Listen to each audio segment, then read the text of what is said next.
One of the things I always loved about the street is that there's an element of chaos that adds a vibrancy and immediacy, a charm to the work.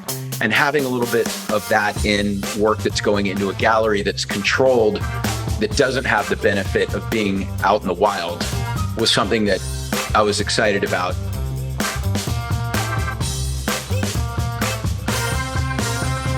Hi, I'm Andrew Goldstein, and this is The Art Angle, a podcast from Artnet News where the art world meets the real world, bringing each week's biggest story down to earth. Few living artists have created an artwork as instantly recognizable as Shepard Fairey's Hope poster, which has become the stuff of legend as the face of Barack Obama's 2008 presidential campaign. The image, which the New Yorker dubbed the most efficacious American political illustration since Uncle Sam Wants You, remains embedded in the public consciousness even if you don't know the street artist's name. But Fairey has been creating powerful visuals for more than 30 years, dating back to 1989, when he began pasting stickers of Andre the Giant's face over the word obey on the streets of Providence during his studies at the Rhode Island School of Design. In the decades since, Fairey has become equally at home in the art museum as on the streets, bridging the divide between the fine art world and the skateboarding/graffiti scene with work that reflects his commitment to activism. That Obama poster, it's worth noting, was a grassroots effort. It was not an official campaign commission. Ahead of Fairey's new solo show at Dallas Contemporary, Artnet News senior writer Sarah Casconi sat down with the artist to talk about his long career from the DIY skate and punk scene to art world acceptance. Hi, Shepard. Welcome to The Art Angle. Thank you. Glad to be here. So I kind of wanted to start at the beginning. You studied art at RISD, and you've spoken a little bit in the past about how the talent there was really intimidating and that street art was actually a way for you to make work without having to have anyone validate that it was good enough. It was just a way to do your own projects on your own terms. Can you talk a little bit about your first experience with street art and what that was like?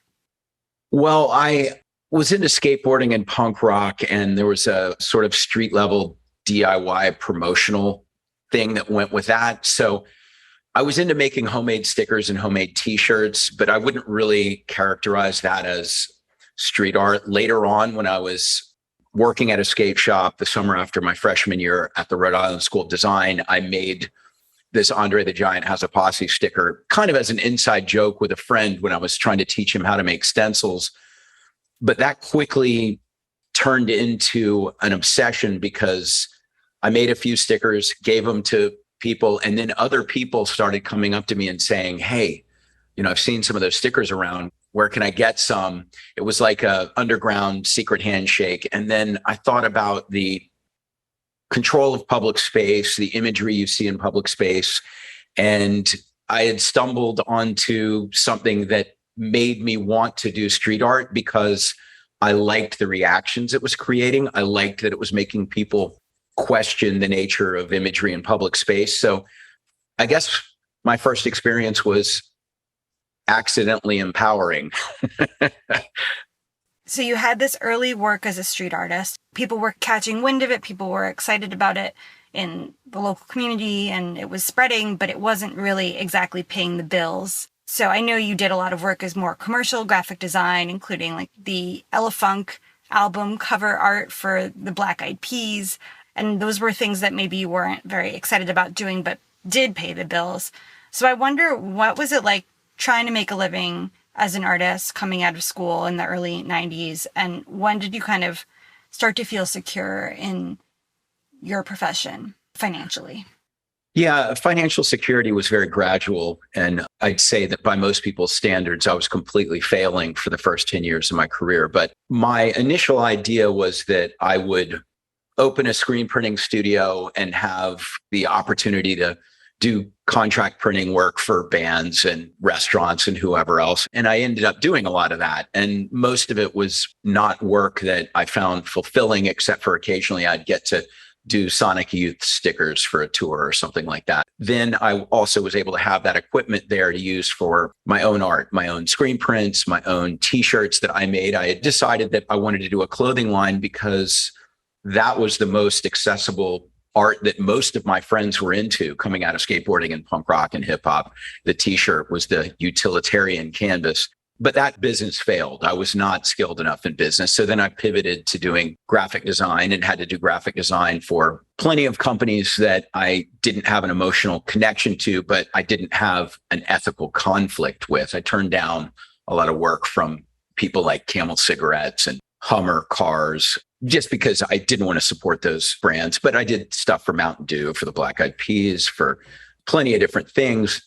And that was to survive. I always worked a 2-shift day, worked on client work during the day and my own stuff at night. And then gradually, my own work started to get a little bit more traction, but that took about 10 years. But the one thing that I have to say about doing the graphic design work was that there was a lot of experimentation I could do creatively based on what I was doing for other people, that then the successful experiments I could bring back to my own work. So there is a benefit from just being engaged in creative calisthenics all the time. You're honing your skills just through practice. And, now I'm happy that I get to focus all that energy on my own work. It was a slow process where I was willing to work nights and weekends on my own stuff in order to keep my work flowing out into the world, because we live in a culture where there's a lot of noise. People have short attention spans. Remaining in people's lives, staying present is very important. So that was probably the biggest challenge for me, was not the creative drain of having to work on client projects, but then the burden of having to make sure that I was also building the audience resonance for my own work too. And then at the same time that you were doing this work, you also opened your own gallery, which kind of came out of your roots with the skateboarding and punk scenes, right? That you wanted to kind of provide a platform for artists that were in that arena. Can you talk a little bit about that? I always thought that skateboarding and punk rock and hip hop and graffiti were all realms where there was amazing creativity, but it wasn't taken that seriously by the art world. So initially, Subliminal was a skateboard brand that, instead of there being pro skateboarders for each board model, it was artists. And we worked with Thomas Campbell, Mike Mills, Phil Frost, Blaze Bluin. It was all people that also skateboarded. So there's a direct connection to skateboarding, but all those people were into indie music and things like that. But then when that skateboard brand failed, I revived it as our gallery in Los Angeles. And we still focus a lot on work that's emerging from those street culture places like skateboarding and street art and graffiti, but it's not at all rigidly bound to that. It was sort of like just creative insurgency wherever it's coming from. Yeah, you've shown a lot of artists that are famous in the mainstream art world there as well. Yeah, and a lot of those people are people who had more unconventional roots and now are established. And, sometimes when people ask me, because I'm embraced by the art world to a degree now, does that mean I've lost connection to the spirit of how I started? And say, no, that's part of the creative arc that I've always employed, the inside-outside strategy. If I'm not welcome in the establishment or the mainstream, cool, I'll work outside of it. But if I can infiltrate it, I'm absolutely going to do that. It would be, I think, foolish not to try to change the machine from within. And I look at a lot of the artists that we work with as having that spirit. I'm not so interested in people who started purely pandering to the art world and have stayed with that mindset. That's just not exciting to me. Every now and then there's some great art from people who that's what they want to do. They want to suck up to the art world, but there are other people that'll show it. So tell us how you really feel about the art world then. But for you, you had this kind of DIY operation. What was it like, your first taste of the art world kind of welcoming you in? And when did you start to see that shift? Well, I guess it would be in the mid 90s when I was putting a lot of posters up in New York. The alleged gallery, which was Aaron Rose's gallery on the Lower East Side, was showing some people like Barry McGee and Phil Frost and Thomas Campbell and Margaret Kilgallen, and starting to get some attention. And I was part of that crew. So the Holly Solomon Gallery brought Aaron and Carla McCormick in to do a show, and, Holly Solomon had shown Warhol. She was pretty established. And then the new museum did a show and they wanted to get some of my prints for that show. The funny thing is they wanted me to donate them, but my prints were $20 each at that time and I was dead broke. So I said, look, they're $20. You're going to have to buy them. But those were more occasional things. It wasn't really until probably 2005 or so, 2003, 2005, that I started to get shows in more legit galleries. I was doing a lot of poster shows in warehouse spaces and alternative galleries, places where they're like, hey, we're going to do a rave, but we want to hang your stuff on the wall. And I was fine with all those things, but I also did want to make more sophisticated mixed media pieces, paintings, etc. So when I started to be able to work with galleries that could position that work as legitimate art and sell it, that was beneficial. I never wanted to pander to the art world. I went to art school. I studied illustration. I did a lot of printmaking, a lot of graphic design, a lot of photography. But I longed for the time when I could spend as much time as I wanted on a piece and then potentially sell it, knowing that it was the uncompromised ultimate expression of what I was capable of. And that, still might have been pretty modest in its end result, but but I was trying. Well, and now you've got this big show at the Dallas Contemporary. Congratulations. Thank you. Tell us a little bit about what's going to be in the exhibition and what visitors can expect. Yeah, this is my second project with Dallas Contemporary, but my first show in the museum. I did a series of murals facilitated by them in 2012. That was 10 years ago now. This show, called Backward Forward, is the largest body of new work I think maybe I've ever done. I did a really big show in 2017 called Damage, that it was a similar scale show, but this is definitely the largest new body of work in a museum. And there's over 140 pieces in the show. There will be a couple of murals inside the space. There's an outdoor mural that I'm doing.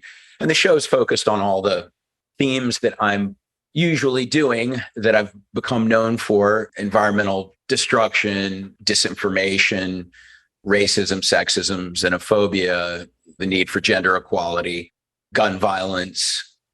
I'd say that probably the thing that people haven't seen with this show is that I made a grouping of modular pieces that are 4 panels. And I started with using 12 by 12 inch art panels and deciding on how to configure them, where they would have some continuous elements and some things that were sort of cut up, unexpected collisions or juxtapositions. You could say a little bit like William S. Burroughs cut ups. And, it's hard for me to say it and have you visualize it, I'm sure. But I've always worked with a lot of modular elements and recurrent motifs and patterns and things. But this is probably, I think, the coolest iteration of that way of working that I've come up with so far. And I'm happy to still be experimenting and yet finding within the experiment some really exciting zones.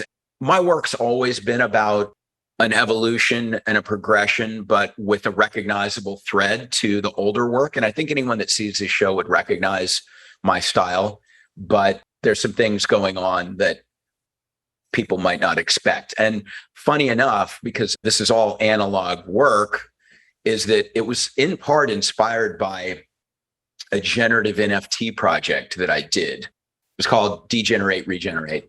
I took a bunch of my backgrounds, collages, patterns, geometric elements, and then some of my best known iconic motifs, and then textures, and created an algorithm where things would be layered. And even though it's using my art DNA and using things I'm extremely comfortable and familiar with and work with, the way it generated some unexpected relationships with things made me rethink how I could construct some of my work. And one of the things I always loved about the street is that there's an element of chaos that adds a vibrancy and immediacy, a charm to the work.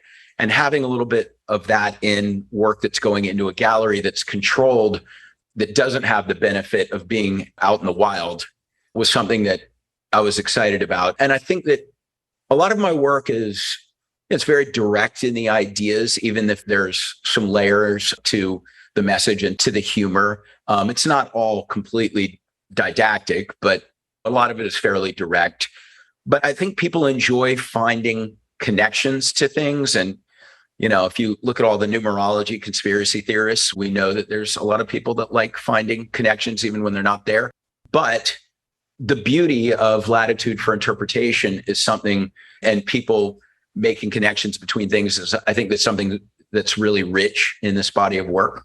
And you mentioned that people will recognize your style in the show. People will be able to identify the work as yours. Obviously, you do have quite a distinctive style. You have a recognizable color palette and a way with line. Can you tell us, how did you kind of develop that, and what are some of the influences? Well, I'm really omnivorous. I like to look at a lot of things, and I'm inspired by a lot of things. It ranges from 80s album covers and punk albums, skateboard graphics, to some 80s fashion stuff. But then in the art world, I'd say the pop artists like Warhol, Lichtenstein, Robert Rauschenberg, big one. Then Barbara Kruger's work, her political work, the Russian constructivists, Rodchenko, the Sternberg brothers, Popova, Ilizitsky, all really great stuff. The Russian constructivists, the way that they would reduce things down to their most iconic, most powerful essence with really strong typography, great color theory, and strong elements like stars, exclamation points. You can see that even though my work has moved away from a direct reference to that a lot of those principles remain in my work. There are other things like the Works Progress Administration posters for the national parks that are really, really powerful works with excellent color theory, very seductive. And movements like Art Nouveau and Art Deco, where there was a strong sense of ornamentation and patterning. Sorry, I could just go on, but all of this stuff ends up being filtered through my sensibility. And when it's spit out the other side, I think it looks like my work. I really can't stand artists who try to act like they invented stuff. Nobody invented anything. I didn't invent anything. I perfected my own way of rendering the things that I'm inspired by in a way that's recognizably mine, but it all is built from somewhere. And the idea of originality is massively overrated. Anything truly original, humans couldn't process, because if it's original and it's never been seen before, you don't know what to make of it because it's not anchored to any framework. But, I'm constantly finding new things from all over the place that I think are inspiring. There's no artist that I'm copying per se, but when I look at what Vils is doing, or Swoon, or Banksy, any number of people who I find inspiring, Space Invader, Monica Canilau, I'm like, wow, there's inspiration in there. But if I take what I'm inspired by from their work, it's going to look not like their work when I channel it.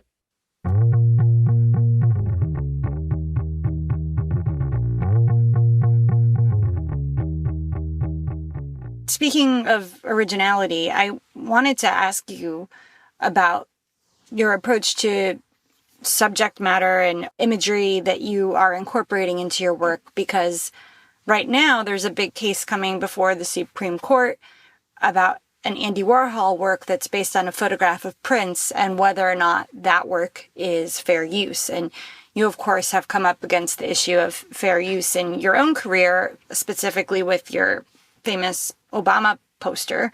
And you actually had a legal settlement with the photographer who had taken that. So I wonder, over the course of your career, obviously as a young art student, it's just kind of pick from here, pick from there. And now, how has your approach changed in having to license things and kind of more dot your I's and cross your T's to make sure that you're on the right side of fair use?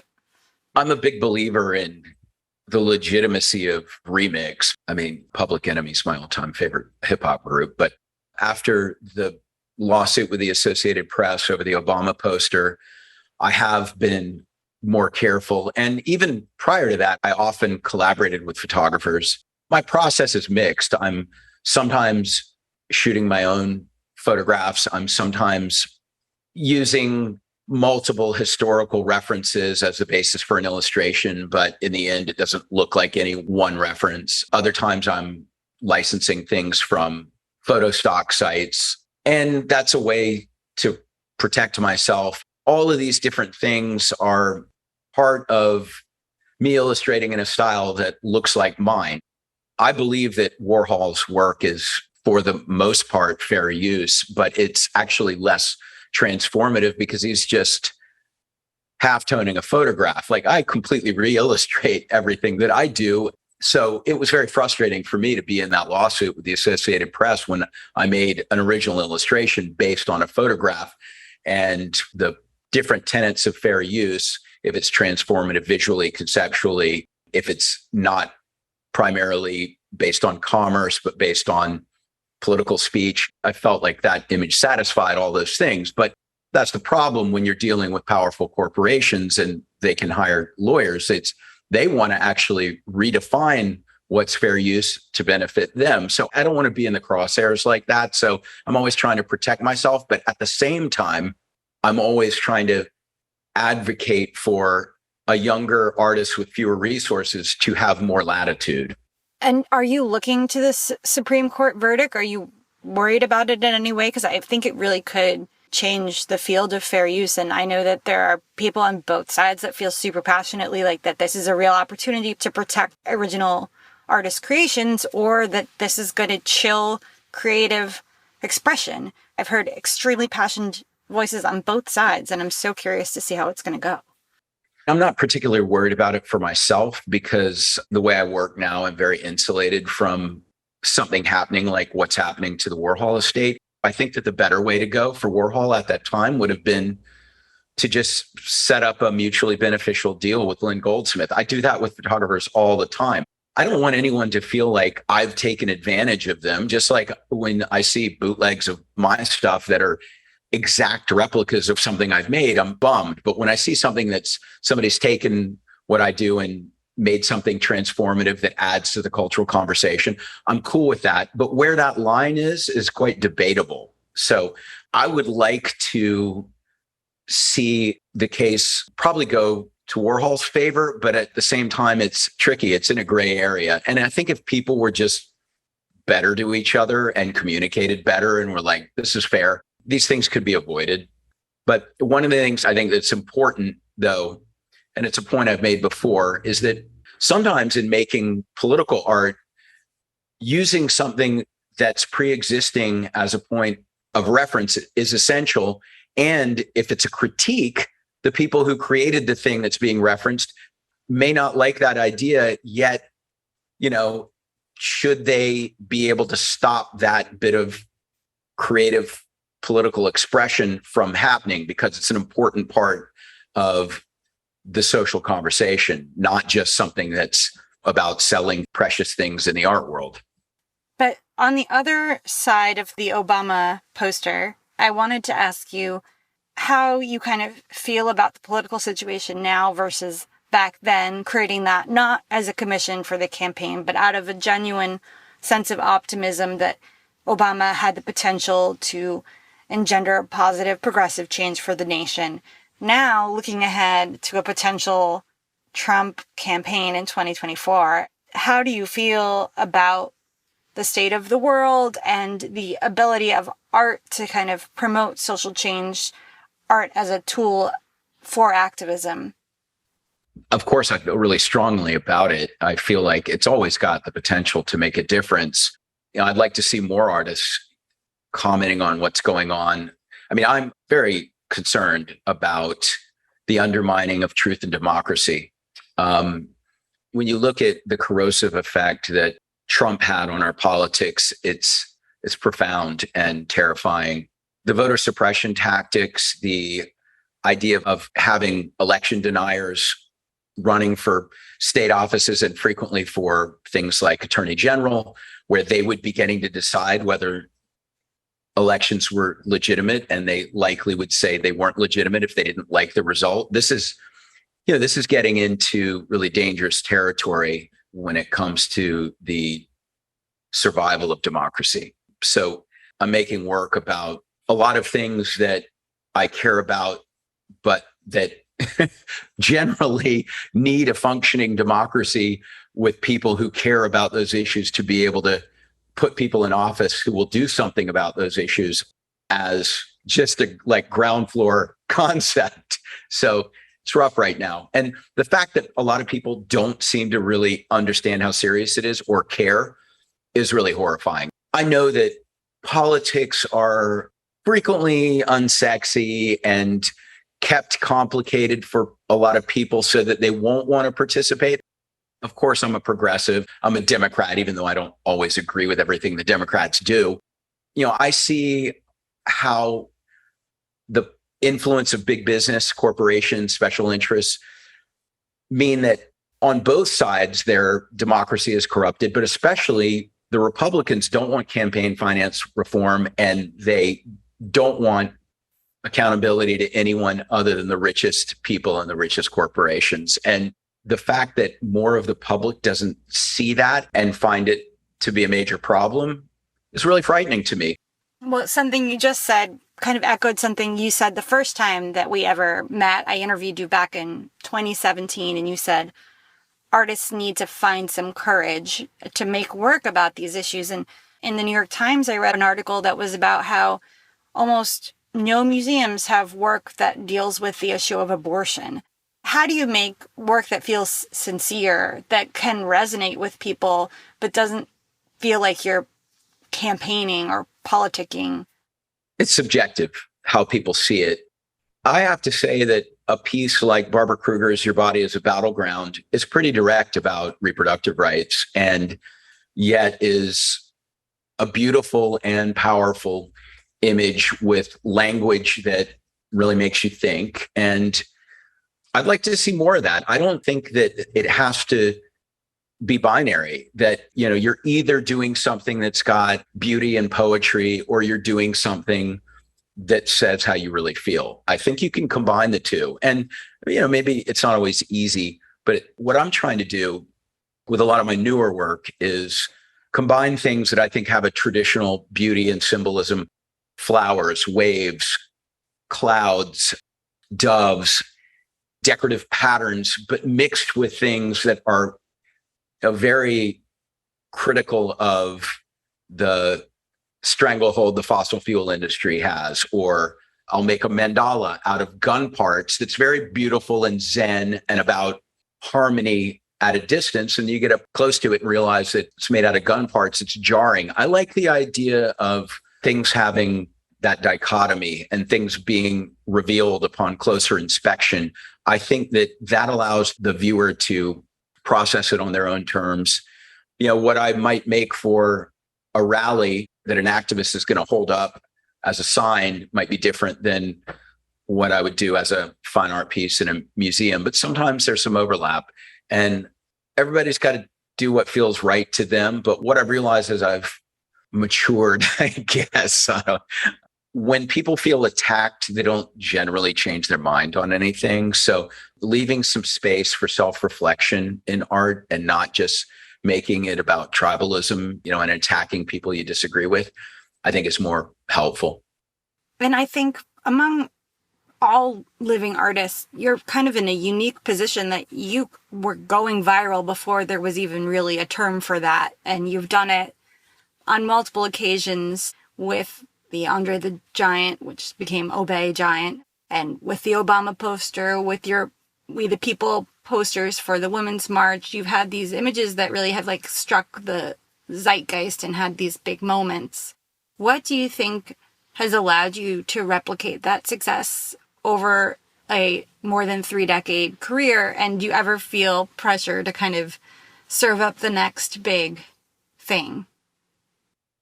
I feel like there's always a bit of luck, but I like the phrase, luck favors the well-prepared.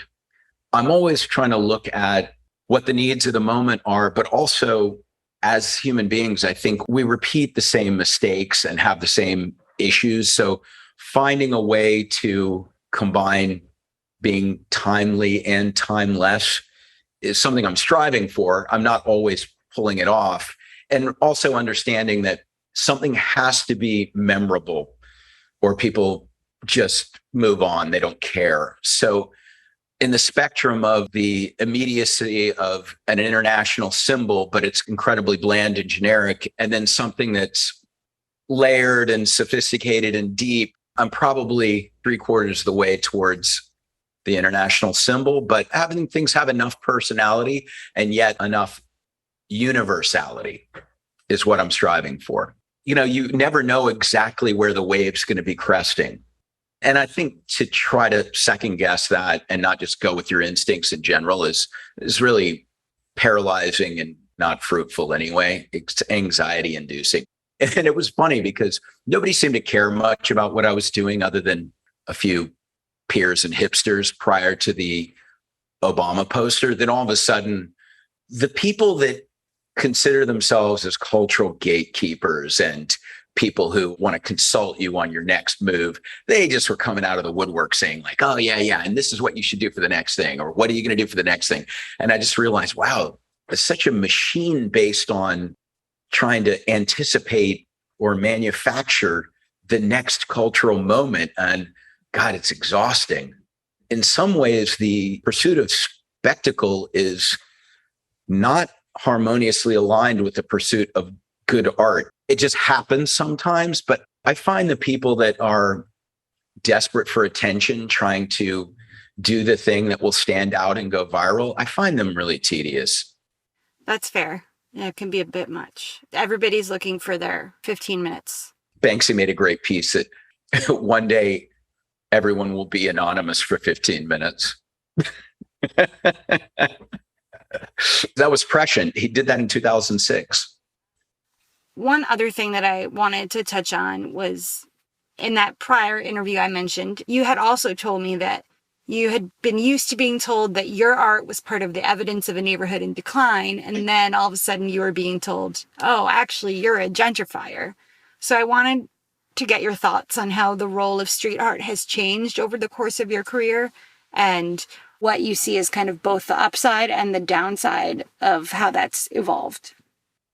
I was very frustrated that when you look at how bland a lot of public space is, not just bland, often offensively bad in design, that people were so threatened by a little bit of disruptive artistic mischief.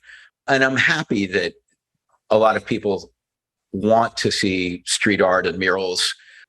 I'm not happy that that's sometimes leveraged by people who want to exploit opportunity and actually harm vulnerable people by developing areas and raising the rent and using street art as a part of making a neighborhood more desirable. But I think that that's really ridiculous to look at the street artist as the villain in that equation, who do bad things and use whatever tools they have at their disposal to leverage things to their advantage. And so I'm always trying to look at who's involved with projects I'm in. And I think that you can figure out whether people are decent if you take some time. And so that's what I try to do.